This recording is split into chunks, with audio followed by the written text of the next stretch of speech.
Nordics and startups and sustainability altogether. We have some questions from the chat. What is was done by our viewers. Let's pick, for example, what do you think transparency is the key for sustainable growth within the Nordics?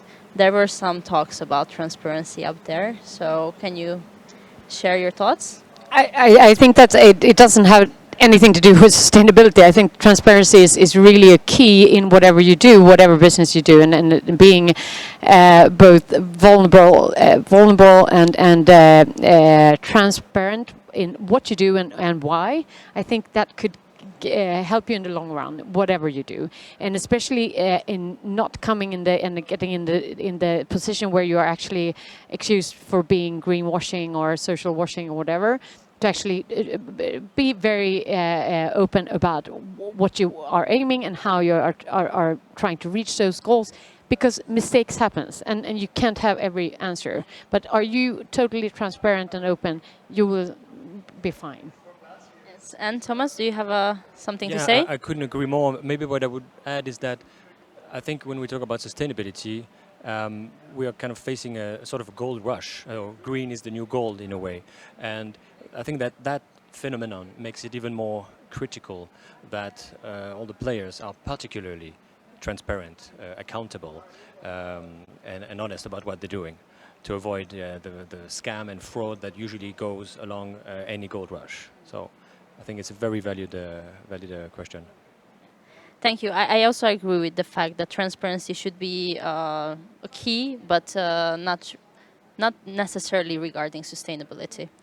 And then let's pick another question. So, what is your view on relationship between consumerization and sustainable growth? Well, the thing is, you can always kind of accuse the consumer to be the kind of bad guys, because they are actually, or we are the one buying things, for example, textiles or fashion. I would say that it's a lot to put on the consumer. I think the big companies, whatever you are, they need to take the bigger responsibility. But on the other hand, again, we as consumers need to be aware about the problems as well. But I would say put the bigger load on or the responsibility on the companies and public sector, because we are buying a lot through public sector, and public sector are not very good at sustainability. If you look at the healthcare, whatever you. Yeah, I think it's a very valid point to try to look through the consumer's glasses, and at least we see a lot of. We try to switch away from the punitive ecology, where you either tax or scare people about the whole green agenda, or make people feel bad about it. And what we try to do with our model is actually to, instead of punishing those who are not environmental friendly, we believe much more in a model where you actually reward those who are doing great, and switching from that punitive ecology or sustainability into a positive ecology. And I think that is vital to get everyone on board. Yeah, I also really like your answer. But thank you so much for coming and for being here and sharing your thoughts and experiences. I Thank hope you for having us. you enjoyed it, and see you next time. Thank you. Have Pleasure. a nice Thank you. day. Hi.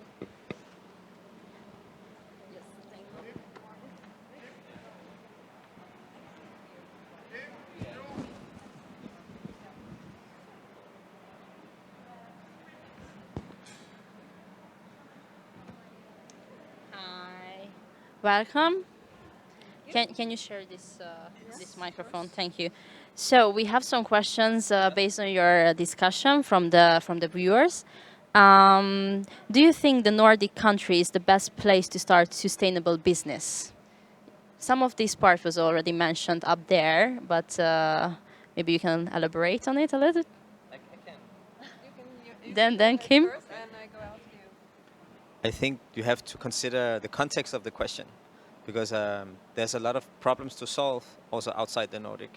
And I think the problems are big, and I think there are business opportunities in solving those problems. So I think it really depends on the context, but maybe it's easier to get an investment for something like that here. If you are in the emerging markets, maybe you have to find a really good businessman that also wants to do a difference, and he can be investing in your in your startup if it's like a seed investment or something like that.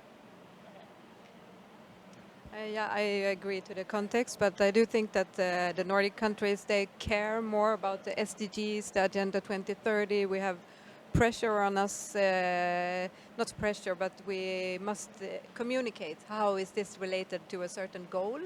If you look at Africa, for example, or Southern Europe, maybe that's not so important for them. Like, this is actually goal 12.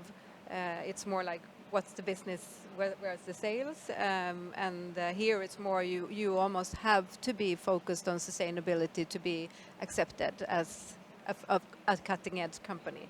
Yes.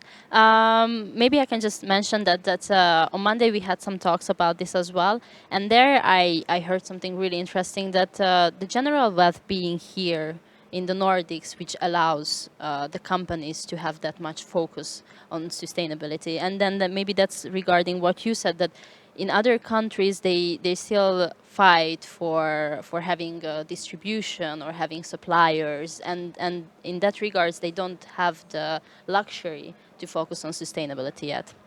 Okay, then maybe the next question. Can I just Oh comment yeah, quick on sure, of that? course. Because if you look at the building industry, for example, like to get a contract to actually be part of a tender, you need to be able to show something called EPD. So that's environmental product declaration, and then you need to show that for each and every material within a building, and it needs to be good. And the environmental product declaration shows like how much fossil fuels and CO2 emissions have been released during this product phase. And if it's too high, you are not part of the game. So the building industry in the Nordic countries are really like needing to change to a more sustainable setup. Yes, and that's also exactly what I meant with the context, because if you want to make a startup in, let's say in India, about sustainability, then it has to be a business that earns money. And that's definitely possible because there's so many ways you can improve some problems in the emerging world. But you also need someone who's believing in that kind of investment versus something else. I'm sorry that was our time, but thank you so much for being here and for sharing your thoughts and experiences. See you next time. Thank you for having us. Thank Yes, you. thank you. Speaking for you. I can take the microphone. Thank Thank you so much. Thank you. Thank you.